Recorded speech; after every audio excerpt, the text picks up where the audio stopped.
How you doing, Federalist again?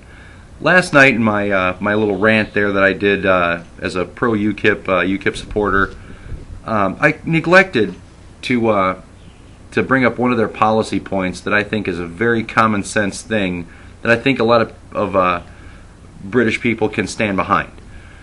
Controlled immigration.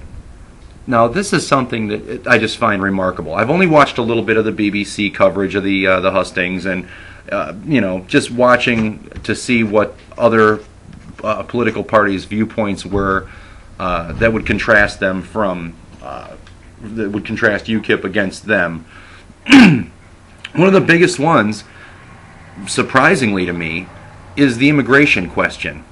Of course, being a member of the European Union comes with a great cost. Obviously, a lot of your local sovereignty, a lot of your local control, and a lot of your sovereignty of your nation as a whole is kind of forfeit by being a member of the European Union. Okay, some of the people of Great Britain have decided that that might be good. You know, if there's an upshot that's good, and you know, they can kind of live with being, you know, basically somebody else's puppet. I believe that a lot of people are blatantly offended by that notion, and God bless you, because you're really the people that I'm speaking to.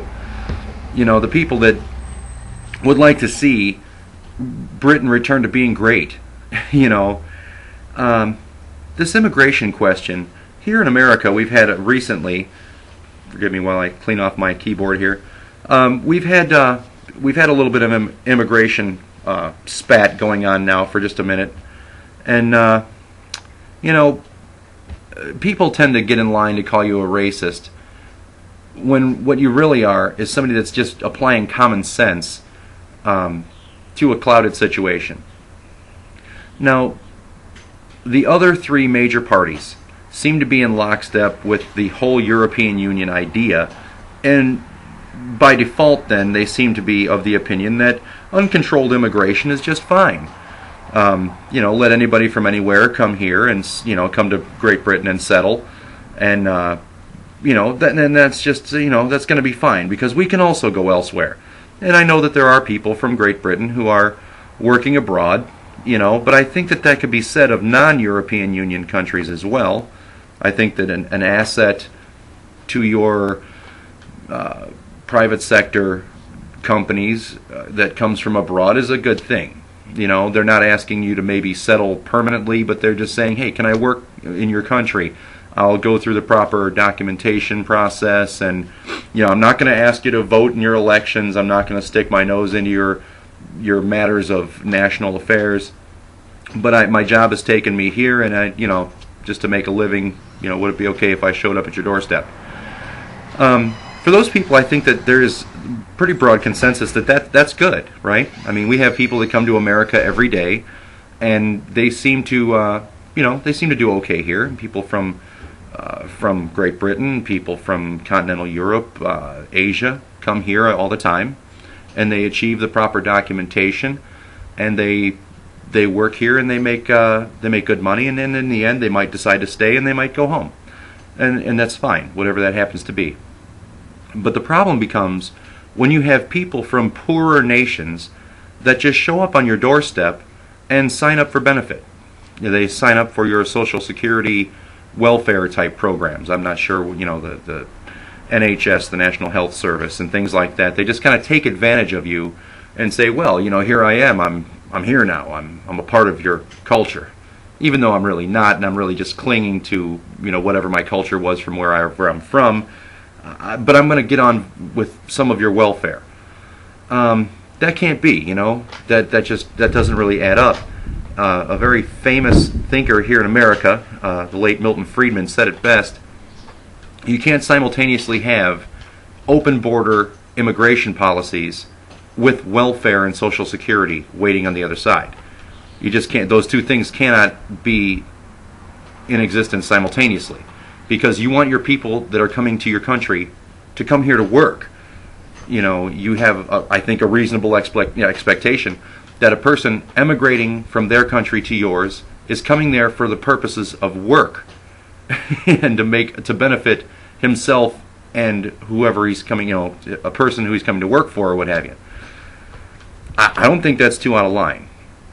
But you just can't have the two things simultaneously, because there's too much of a temptation then for the poorer nations of Europe to just say, well, I'm going to join the European Union, and then we're going to send all these people that are the undesirables and the indigent and the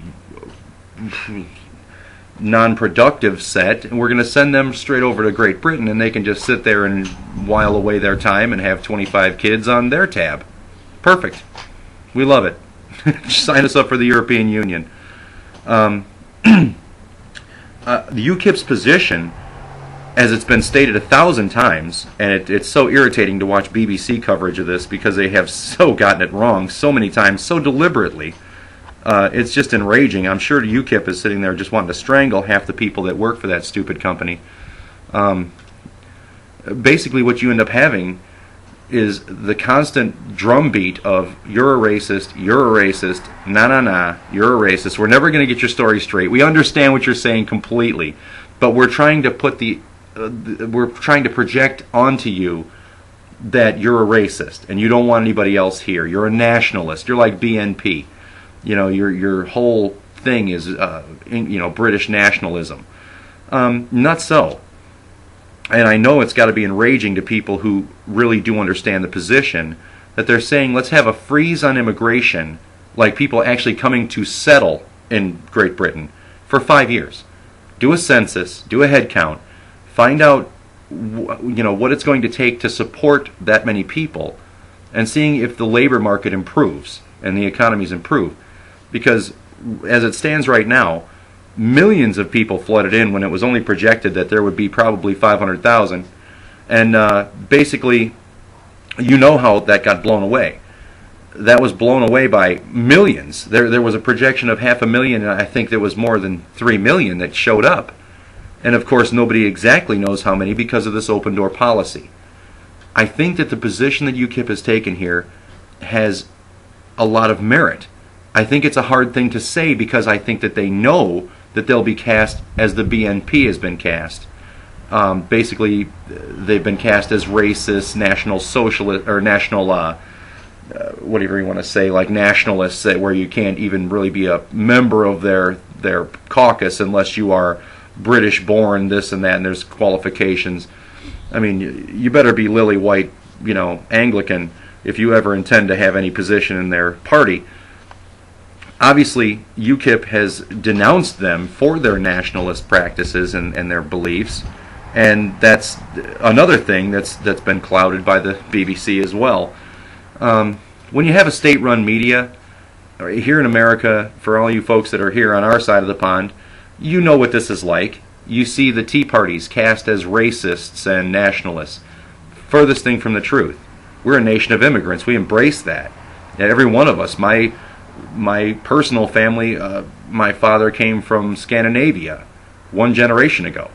My mother, her grandmother came from Germany. So basically my whole family lineage here in America is only a couple generations deep at best. We're not, there's a lot of racism. I'll go ahead and give that to you, okay? But that's not about what's going on. That has nothing to do with it.